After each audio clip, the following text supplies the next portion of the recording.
تو اللہ کے رسول گزرے تو آپ کے دائیں طرف ابو بکر تھے، بائیں طرف اسید بن حضیر تھے، اونٹنی پر اسامہ تھے، اور آپ کی چھوڑی مبارک اونٹنی کے پالان کے ساتھ ایسے لگی ہوئی تھی، سر جھکا ہوا، اور اب لا الہ الا اللہ وحدہ نصر عبدہ انجز وعدہ وہزم الاحزاب وحدہ، یہ آپ کلمات دہراتے جا رہے تھے، لا الہ الا اللہ۔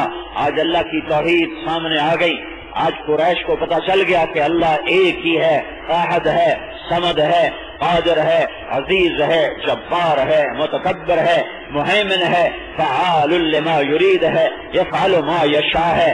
آج اللہ کی طاقت سامنے آ گئی کہ ان کے الہ ٹوٹ گئے، ان کے آسرے چھوٹ گئے، اور اللہ کا آسرا باقی اور اللہ کی طاقت باقی۔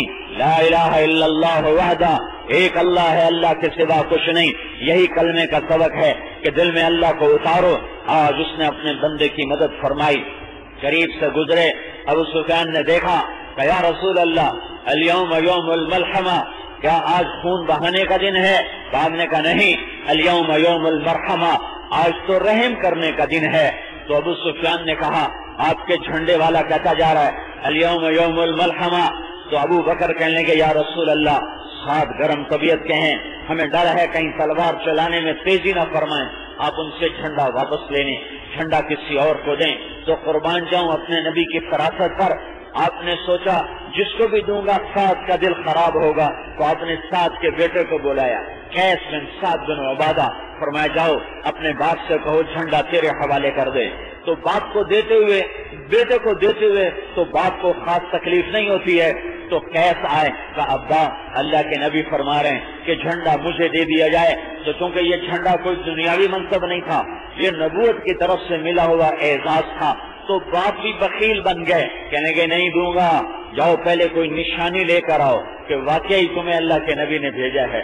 تو وہ پیچھے لوٹے کہ یا رسول اللہ میرے ابا نشانی مانگ رہے ہیں۔ تو آپ نے ایسے پگڑی اتاری اور پگڑی اتار کے ان کو پکڑائی کہ جا میری پگڑی دیکھا، کہا کہ یہ پگڑی نشانی ہے کہ مجھے اللہ کے رسول نے بھیجا ہے۔ انہوں نے پگڑی دونوں ہاتھوں میں لی اور آ کر اپنے ابا کو پیش کی، انہوں نے پگڑی کو دیکھا، سر جھکایا اور جھنڈا اپنے بیٹے کے حوالے کیا، انہوں نے پگڑی کو واپس اللہ کے نبی تک پہنچایا۔ آج وہ دن ہے کہ اللہ تعالیٰ اپنے نبی کی صداقت کو، عزت کو، شان کو ظاہر فرما رہا ہے۔ یہ بھی اللہ تعالیٰ نے رمضان ہی میں اس کو ظاہر فرمایا۔ یہ مہینہ اللہ کا چنا ہوا مہینہ ہے۔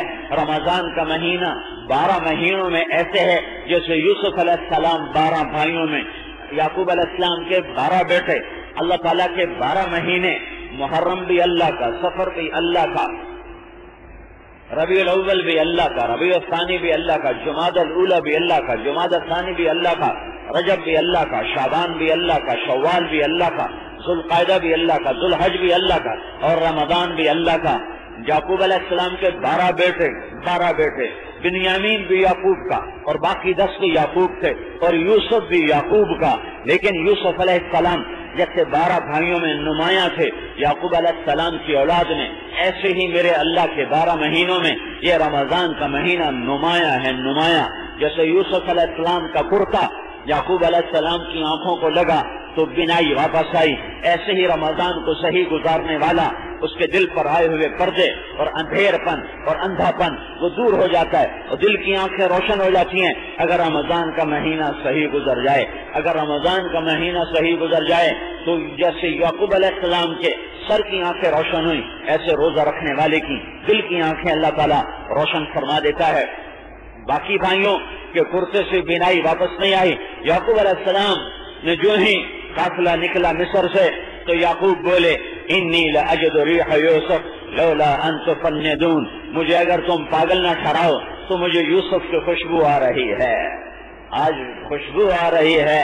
تو بیٹے کہنے لگے اللہ انک لفی ضلالک القدیم، ابا آپ کی وہی پرانی باتیں، یوسف مر آ گیا۔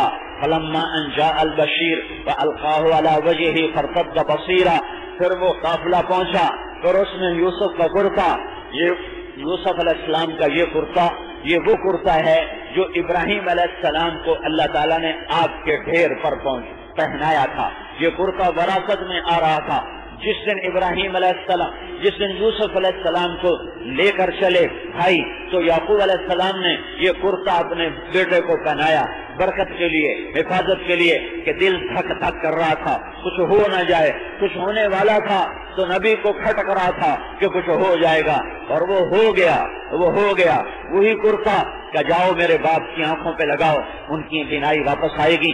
12 مہینے اللہ کے، سارے اللہ کے، 12 بیٹے یعقوب علیہ السلام کے، پر یوسف سب سے نمایاں، 12 مہینے اللہ کے، رمضان سب سے نمایاں، 11 مہینے کے نام عربوں نے رکھے، رمضان کا نام اللہ نے رکھا۔ عربوں کے سے پہلے، آدم سے پہلے، زمین آسمان سے پہلے اللہ نے قرآن کی تلاوت فرمائی، اور اس میں یہ لفظ آیا شہر رمضان الذی انزل فیہ القرآن، کہ یہ وہ مہینہ ہے رمضان کا جس میں اللہ نے قرآن کو اتارا۔ پھر آدم آئے، پھر شیس آئے، پھر ان کی نسل چلی، پھر اس میں اللہ تبارک و تعالیٰ نے عرب کو پیدا فرمایا، قحطان آئے اور مدر آئے اور عدنان آئے، پھر ان سے یہ نسل چلی، پھر انہوں نے اس مہینے کا نام رمضان رکھا۔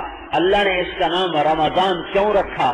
رمضان روزے کے مہینے کا نام رمضان کیوں ہے کہ اس مہینے میں رمضان کا مطلب ہے جل جانا، جل جانا، جل جانا۔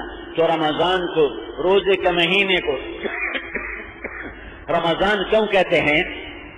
کہ بھوک لگتی ہے، پیاس لگتی ہے، اس سے ایک آگ پیدا ہوتی ہے، بدن کے اندر ایک آگ پیدا ہوتی ہے، ایک حرارت پیدا ہوتی ہے، وہ اللہ بھٹی بناتا ہے اور اس کے سارے سال کے گناہ اس میں ڈالتا ہے، جلاتا ہے، ڈالتا ہے، جلاتا ہے، ڈالتا ہے، جلاتا ہے۔